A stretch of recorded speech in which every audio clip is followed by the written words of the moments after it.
Report! Hindi na napigilan ng mga residente mula sa iba't ibang barangay ng Bani na umalma sa ipapatayong bagong pamilihan dahil nararapat na mas unahin umano ang pagtatatag ng stable na supply ng tubig sa bayan.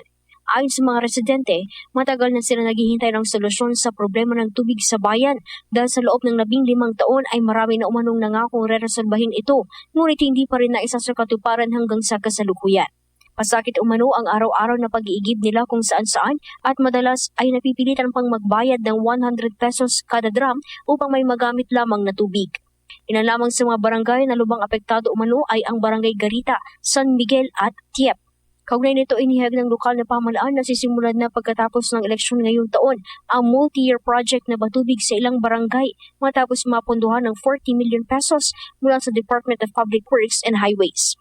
Pagtitiyak ng tanggapan na pangmatagalang solusyon sa naturang problema at humiling ng pangunawa sa mga residente dahil maaring hindi pa maramdaman ang epekto ng proyekto.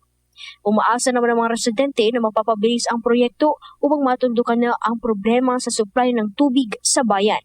Kasama mo mula dito sa IFM Dagupan. Ito si Idol Jam Victorio. Tatak, IFM.